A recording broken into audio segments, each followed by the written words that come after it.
This is August 1st, and this is a small grouping of tropical milkweed. It's actually the best tropical milkweed I've ever grown. And unfortunately, one of the reasons is because I don't have monarchs that are going to it, and they're not laying any eggs on it, although I did see a monarch today. But they look really good and healthy. There's a few little spots where there's aphids, like right here. That's just what happens with milkweed. It gets aphids. There's a few more, but you know, that's nothing to worry about.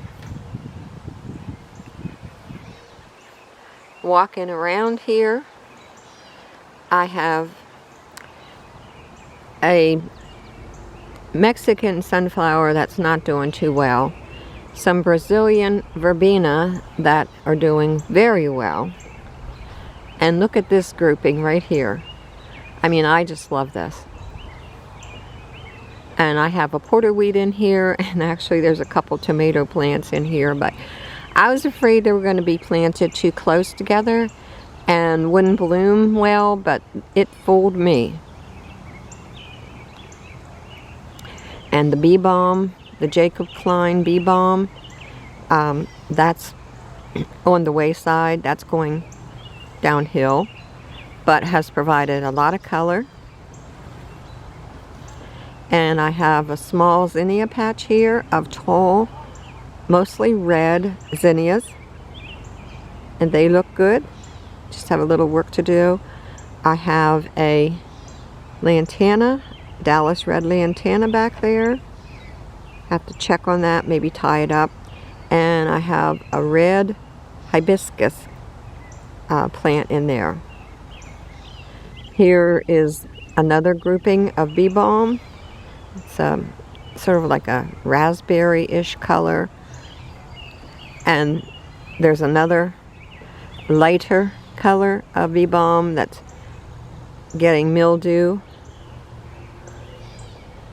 And I have two cardinal flowers there. Cardinal flowers. They're pink instead of red. And they're just starting to bloom.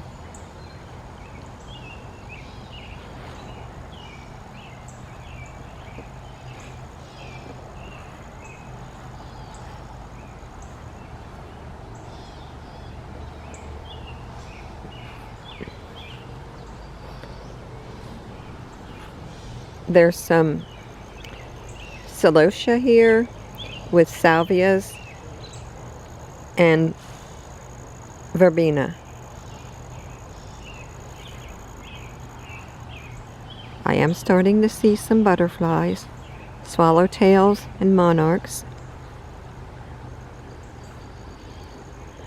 And there are some daylilies that are still blooming, but mostly just late bloomers and very late. Some of the very lates did not start yet. There you can see a butterfly flying around, going to the coneflower.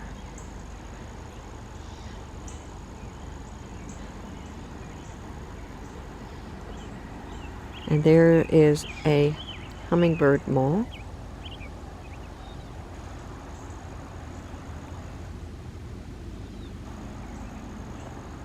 And as you can see, there's a bunch of phlox that are blooming and some autumn minaret. In the side garden, there's lots of flowers blooming. And in this hillside here, there's the red and white salvia hot lips. And most of these are late blooming daylilies in here. And these are two perennials, some type of a daisy that just started to bloom recently. They're kind of neat. And there's Betty Trago, the orange one. It's a really pretty one.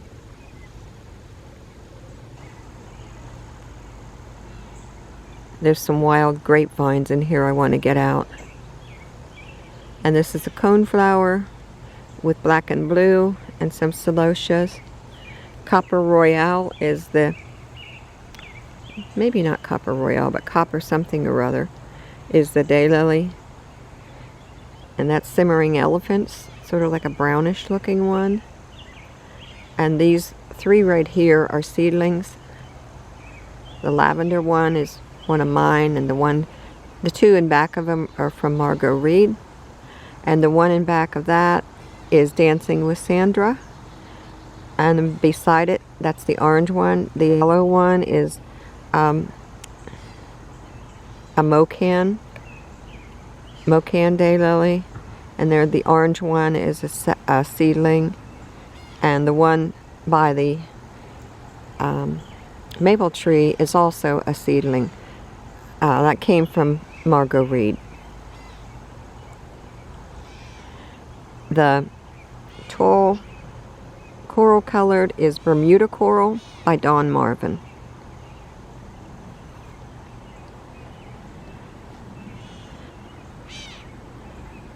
Thought maybe I'd see a hummingbird, but not so right now. They are around. There's a daylily called Laura Harwood. Beautiful green throat. And that burgundy colored one is John Jacob. And the one in back of it is Lily Dashi, an old one. And here are 4 hot lip salvias.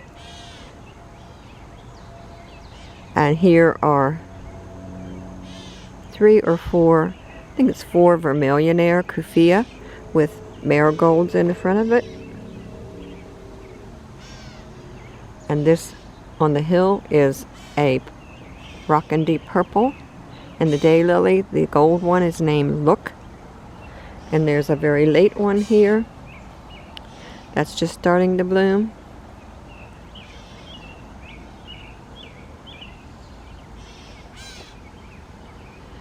There's a basil that's blooming. I'll have to cut off some of those blooms so it oh, there's a hummingbird.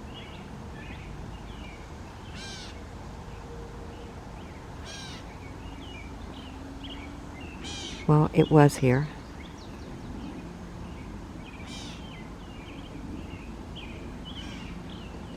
They do like to go to this little corner down here, so maybe it'll fly over there.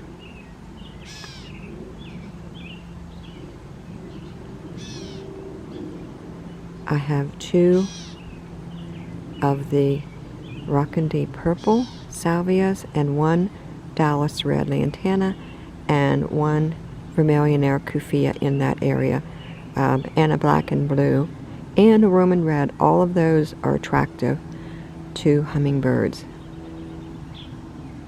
I could just sit out here and wait, but I'm going to turn it off.